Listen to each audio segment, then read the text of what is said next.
As we try to gauge how Washington and the nation will respond to President Trump and the incoming Trump administration, we still don't know how Republicans in Congress will respond. Will they push back, and if so, on what? Or has the Trump agenda become their agenda? For answers, we turn to an incoming freshman congressman from the Hudson Valley, the Republican Congressman-elect from New York's 19th District, John Faso. Andrew, thank you. Mr. Congressman-elect, first of all, congratulations. Thank you. I'm curious because your election was not a surprise. It was considered a very tight race. The margin of your victory by 10 points, did that catch you at all by surprise? Well, I felt for the last 3 weeks that we had the momentum on our side. I felt very optimistic that we were going to win, but I was never overconfident in that regard. And but I really did sense the momentum. I told my staff three weeks in before the election that I was going to win Sullivan County. And Sullivan County, of course, is a majority Democratic enrollment county. And I felt very confident I was going to win Sullivan County. And it was just the thing you feel as a candidate when you're out there. And I've run for office before, as you know, and I've won and I haven't won. And so the feel was really good. The feel was really good across the district. We won every county in the district with the exception of Ulster, which is the largest Democratic county. But we got about 46% in Ulster County, which is a really good number. So we won by approximately 27,000 votes, and of course we haven't counted absentees by and large yet, but the margin of about 10% was a really healthy margin. So your victory in conjunction with the Republicans holding the House, holding the Senate in the election of Donald Trump, what to your mind is the message that voters sent, and what is the mandate that you think Republicans in Washington have? Well, I think they very clearly said status quo they don't want.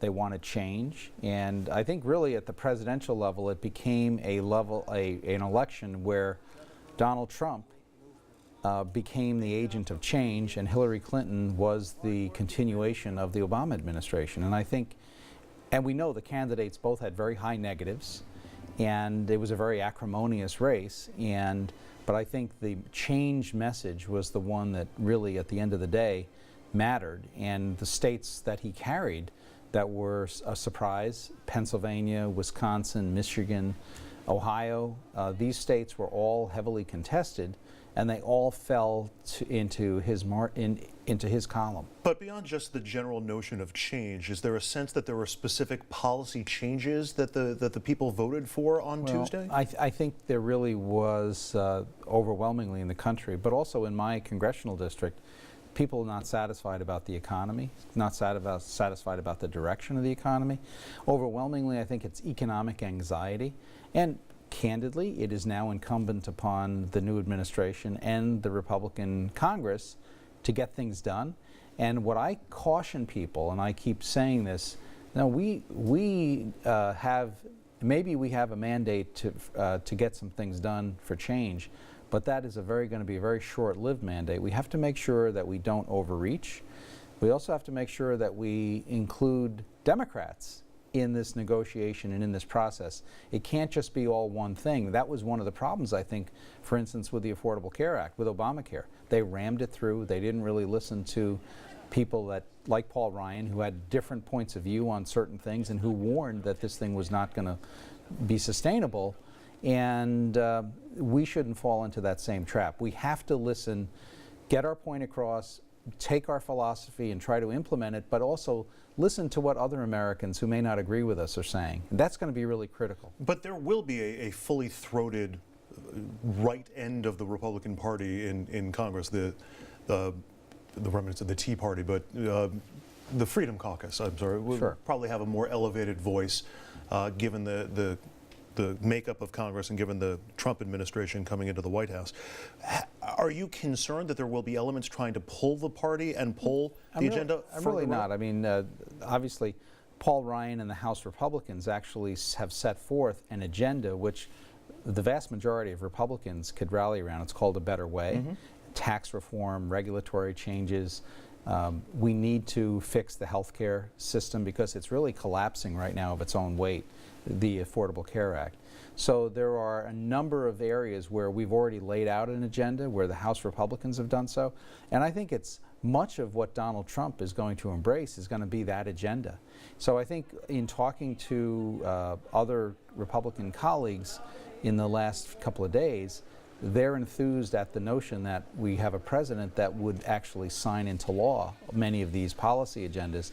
But again, I go back to my fundamental point that we should not overreach. We should not exclude the other side from this discussion, because it's really important that we have Democratic buy-in on a number of these things. And I think corporate tax reform is a perfect example. Chuck Schumer has indicated he wants to fix this crazy system where we have double taxation of U.S. corporate earnings earned abroad.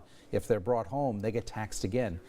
No other country does this. None of our competitors do it. So we need to fix that so that it becomes easy for our companies to bring their profits home to invest them here at home. We've got about a minute left. I want to get into Obamacare. You mentioned that yes, you think there's a clear mandate for a repeal of it, but a lot of people are concerned about what follows in its footsteps. Yes. And would you be willing to vote for repeal without a concrete idea of how those things get fixed? No, I want to repeal and replace it. It has to be replaced. It has to be more patient-centric. It has to be less driven by what the government says you must have in your coverage.